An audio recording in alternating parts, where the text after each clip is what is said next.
दोस्तों आज हम हिंदी पेडागोजी से रिलेटेड बहुत ही इंपॉर्टेंट क्वेश्चन को लेकर आ गए हैं और ये 30 इंपॉर्टेंट क्वेश्चन बहुत ही ज़्यादा इंपॉर्टेंट है और इस बार सितंबर 2026 में सीटेट का एग्जाम होने के लिए ये क्वेश्चन बहुत ही ज़्यादा इंपॉर्टेंट है और इस तरह के क्वेश्चन बार बार पूछे जाते हैं। तो चलिए बिना देरी के हम क्यूज को शुरू करते हैं। तो आज का ये मॉक टेस्ट बहुत ही ज़्यादा इंपॉर्टेंट है। तो चलिए एक एक करके इसको हम सोल्व करते हैं। तो आपके सामने पहला क्वेश्चन, भाषा सीखने के संदर्भ में सबसे प्रभावी तरीका कौन सा माना जाता है? भाषा सीखने के संदर्भ में सबसे प्रभावी तरीका है, तो इसलिए इसका करेक्ट आंसर हो जाएगा दोस्तों ऑप्शन ए हो जाएगा, भाषा का वास्तविक परिस्थिति में प्रयोग। तो इसलिए इसका सही जवाब हो जाएगा ऑप्शन ए हो जाएगा। उसके बाद है नेक्स्ट क्वेश्चन, हिंदी भाषा शिक्षण में बच्चों की गलतियों को शिक्षकों को किस रूप में देखा जाना चाहिए? बच्चों की गलतियों को, तो इसलिए इसका करेक्ट आंसर हो जाएगा दोस्तों ऑप्शन बी हो जाएगा, सीखने की प्रक्रिया का स्वाभाविक हिस्सा के रूप में देखा जाना चाहिए। तो इसलिए इसका सही जवाब हो जाएगा ऑप्शन बी हो जाएगा। उसके बाद अगला क्वेश्चन है दोस्तों, भाषा की 4 प्रमुख दक्षताओं का सही क्रम कौन सा है? तो भाषा की 4 प्रमुख दक्षता, तो आपको पता ही है, इसे हम लोग कहते हैं LSRW। तो इसका करेक्ट आंसर हो जाएगा दोस्तों ऑप्शन सी हो जाएगा, ऑप्शन सी हो जाएगा, सुनना, बोलना, पढ़ना और लिखना। तो सही जवाब हो जाएगा ऑप्शन सी हो जाएगा। उसके बाद अगला क्वेश्चन है दोस्तों, प्राथमिक स्तर पर हिंदी भाषा शिक्षण का प्रमुख उद्देश्य क्या होना चाहिए? प्राथमिक स्तर पर हिंदी भाषा शिक्षण का प्रमुख उद्देश्य, तो इसलिए इसका सही जवाब हो जाएगा दोस्तों ऑप्शन डी हो जाएगा। क्या हो जाएगा दोस्तों? ऑप्शन डी हो जाएगा इसका करेक्ट आंसर, बच्चों में प्रभावी संप्रेषण क्षमता विकसित करना। तो सही जवाब हो जाएगा ऑप्शन डी हो जाएगा दोस्तों। उसके बाद अगला क्वेश्चन, यदि कोई बच्चा कक्षा में अपनी मातृभाषा का प्रयोग करता है, किसका मातृभाषा का प्रयोग करता है, तो शिक्षक को क्या करना चाहिए? तो इसका सही जवाब हो जाएगा दोस्तों ऑप्शन ए हो जाएगा, उसकी मातृभाषा को सीखने के संसाधन के रूप में स्वीकार करना चाहिए। इसलिए इसका सही जवाब हो जाएगा ऑप्शन ए हो जाएगा। उसके बाद अगला क्वेश्चन, भाषा शिक्षण में कहानी सुनाने का सबसे महत्वपूर्ण लाभ क्या है? कहानी सुनाने का सबसे महत्वपूर्ण लाभ, तो इसका करेक्ट आंसर हो जाएगा दोस्तों ऑप्शन बी हो जाएगा, सुनने, बोलने और कल्पना की क्षमता विकसित होती है। तो सही जवाब हो जाएगा ऑप्शन बी हो जाएगा। उसके बाद अगला क्वेश्चन, हिंदी भाषा की कक्षा में सुनना कौशल विकसित करने के लिए सबसे उपयुक्त गतिविधि कौन सी है? तो इसका सही जवाब हो जाएगा दोस्तों ऑप्शन सी हो जाएगा, ऑप्शन सी हो जाएगा, कहानी या संवाद सुनाकर उससे संबंधित प्रश्न पूछना। तो इसका सही जवाब क्या हो जाएगा दोस्तों? ऑप्शन सी हो जाएगा। उसके बाद है नेक्स्ट क्वेश्चन, बच्चों में पठन कौशल विकसित करने के लिए शिक्षक को क्या करना चाहिए? पठन कौशल को विकसित करने के लिए, तो इसका करेक्ट आंसर हो जाएगा दोस्तों ऑप्शन डी हो जाएगा, यानी विभिन्न प्रकार के अर्थपूर्ण पाठ्य सामग्री पढ़ने के अवसर देना। तो सही जवाब हो जाएगा ऑप्शन डी हो जाएगा। उसके बाद अगला क्वेश्चन, भाषा शिक्षण में बहुभाषिकता को किस रूप में देखा जाना चाहिए? किसको दोस्तों? बहुभाषिकता को किस रूप में देखा जाना चाहिए? तो इसका करेक्ट आंसर हो जाएगा दोस्तों ए हो जाएगा, एक शैक्षिक संसाधन के रूप में देखा जाना चाहिए। इसका सही जवाब हो जाएगा ऑप्शन ए हो जाएगा। उसके बाद अगला क्वेश्चन, बच्चों में लेखन कौशल विकसित करने के लिए सबसे प्रभावी तरीका कौन सा होता है? किसको दोस्तों? लेखन कौशल को विकसित करने के लिए, तो इसका सही जवाब हो जाएगा दोस्तों ऑप्शन बी हो जाएगा, बच्चों को अपने अनुभवों पर लिखने के अवसर देना। इसका सही जवाब क्या हो जाएगा दोस्तों? ऑप्शन बी हो जाएगा।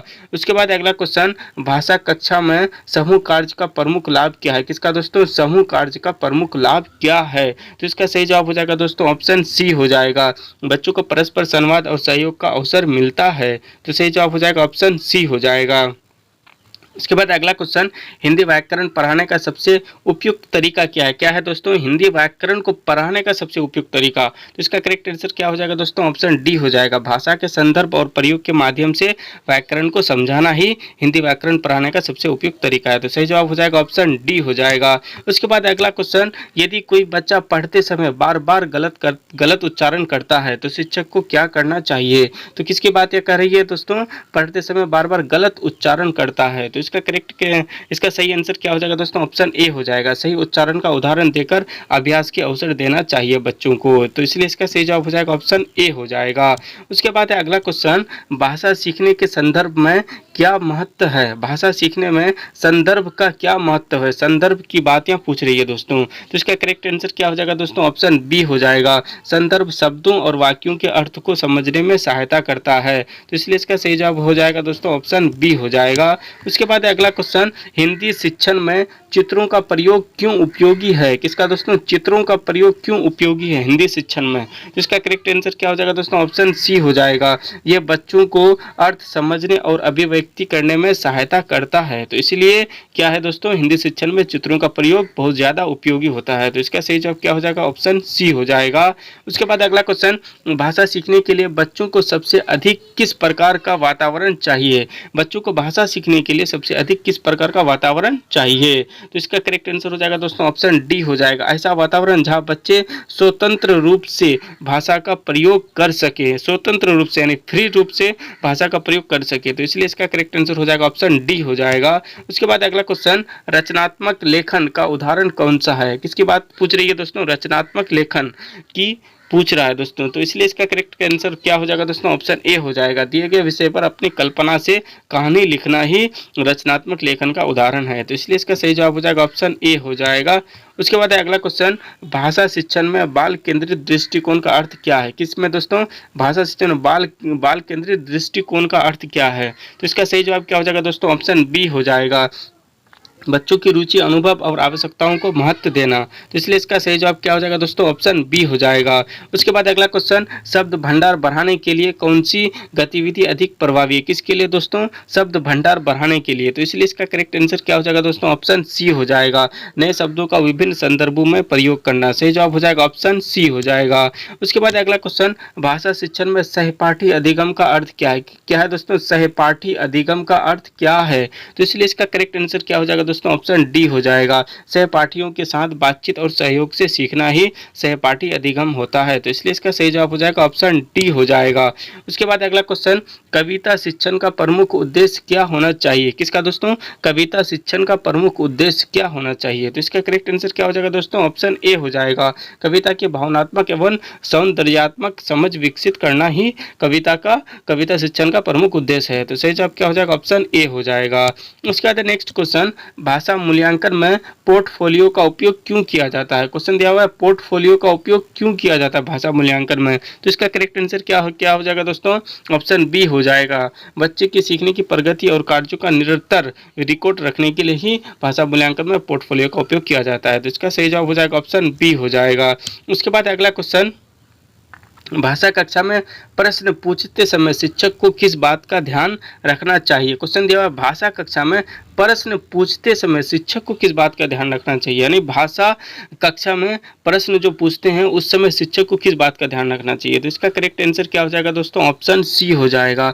ऐसे प्रश्न पूछने चाहिए जो बच्चों को सोचने और अभिव्यक्त करने का अवसर दे। तो इसलिए इसका सही जवाब हो जाएगा ऑप्शन सी हो जाएगा। उसके बाद अगला क्वेश्चन, सतत एवं व्यापक मूल्यांकन में भाषा सीखने का आकलन कैसे किया जाता है? क्वेश्चन में है सतत एवं व्यापक मूल्यांकन में। तो इसलिए इसका करेक्ट आंसर क्या हो जाएगा दोस्तों? ऑप्शन डी हो जाएगा। विभिन्न गतिविधियों और निरंतर अवलोकन के माध्यम से। तो इसलिए इसका सही जवाब क्या हो जाएगा दोस्तों? ऑप्शन डी हो जाएगा। उसके बाद अगला क्वेश्चन है दोस्तों आपके सामने में, यदि कक्षा में कुछ बच्चे हिंदी बहुत अच्छी तरह से बोलते हैं और कुछ कम, तो शिक्षक को क्या करना चाहिए? क्वेश्चन में दिया हुआ कुछ बच्चे जो हिंदी बहुत अच्छी तरीके से बोलते हैं लेकिन कुछ कम बोलते हैं, तो इसके लिए शिक्षक को क्या करना चाहिए? तो इसका करेक्ट आंसर हो जाएगा दोस्तों ऑप्शन ए हो जाएगा। विभिन्न स्तरों के अनुसार सहयोग और गतिविधियां उपलब्ध करानी चाहिए। तो सही जवाब हो जाएगा ऑप्शन ए हो जाएगा। उसके बाद नेक्स्ट क्वेश्चन, भाषा सीखने में संवाद का क्या महत्व है? क्वेश्चन दिया हुआ भाषा सीखने में जो संवाद जो है इसका क्या महत्व होता है? तो इसका करेक्ट आंसर क्या हो जाएगा दोस्तों? ऑप्शन बी हो जाएगा। ये बच्चों को वास्तविक भाषा का प्रयोग और विचारों की अभिव्यक्ति का अवसर देता है। तो इसलिए इसका करेक्ट आंसर क्या हो जाएगा दोस्तों? ऑप्शन बी हो जाएगा। उसके बाद है अगला क्वेश्चन है दोस्तों, हिंदी भाषा की कक्षा में पाठ्य पुस्तक के बारे में कौन सा दृष्टिकोण उचित है? क्वेश्चन दिया हुआ हिंदी भाषा की कक्षा में पाठ्य पुस्तक के बारे में कौन सा दृष्टिकोण उचित है? तो इसका करेक्ट आंसर क्या हो जाएगा दोस्तों? ऑप्शन सी हो जाएगा। पाठ्य पुस्तक के साथ अन्य संसाधनों का उपयोग करना चाहिए। इसलिए इसका करेक्ट आंसर क्या हो जाएगा दोस्तों? ऑप्शन सी हो जाएगा। उसके बाद है अगला क्वेश्चन दोस्तों आपके सामने में, भाषा शिक्षण में उपचारात्मक शिक्षण जिसको हम लोग कहते हैं रिमीडियल टीचिंग का उद्देश्य क्या है? क्वेश्चन दिया हुआ उपचारात्मक शिक्षण का जो उद्देश्य क्या है? तो इसका करेक्ट आंसर क्या हो जाएगा दोस्तों? ऑप्शन डी हो जाएगा। बच्चों की विशिष्ट सीखने की कठिनाइयों को पहचान कर उन्हें दूर करना ही क्या कहलाता है? उपचारात्मक शिक्षण कहलाता है। तो करेक्ट आंसर हो जाएगा दोस्तों ऑप्शन डी हो जाएगा। उसके बाद अगला क्वेश्चन, बच्चों में मौखिक अभिव्यक्ति विकसित करने के लिए कौन सी गतिविधि सबसे उपयुक्त है? क्वेश्चन में दिया हुआ है मौखिक अभिव्यक्ति को विकसित करने के लिए, तो इसलिए इसका करेक्ट आंसर क्या हो जाएगा दोस्तों? ऑप्शन ए हो जाएगा, चर्चा, संवाद और भूमिका अभिनय करना चाहिए। तो सही जवाब हो जाएगा ऑप्शन ए हो जाएगा। उसके बाद है लास्ट क्वेश्चन दोस्तों और आखिरी क्वेश्चन, और ये क्वेश्चन ये सारे क्वेश्चन बहुत ही ज़्यादा लॉलीपॉप क्वेश्चन था। तो लास्ट क्वेश्चन है दोस्तों, एक प्रभावी हिंदी शिक्षक की सबसे महत्वपूर्ण विशेषता क्या है? महत्वपूर्ण विशेषता बोलता है, तो इसलिए इसका करेक्ट आंसर क्या हो जाएगा दोस्तों? ऑप्शन बी हो जाएगा। वह बच्चों की भाषाई विविधता और सीखने की जरूरतों को समझकर शिक्षण करता है। तो इसलिए इसका करेक्ट आंसर क्या हो जाएगा दोस्तों? ऑप्शन बी हो जाएगा। तो आप लोग कमेंट करके बताओ 30 में से आप लोगों के कितने क्वेश्चन सही हुए। और ऐसे ही क्यूज को देखने के लिए और ऐसे ही सीटेट में पूछे जाने वाले क्वेश्चन से रिलेटेड मॉक टेस्ट के लिए आप हमारे चैनल को सब्सक्राइब करो और वीडियो को लाइक करो, शेयर करो। आज के लिए इतना ही काफ़ी है। जय हिंद, जय भारत।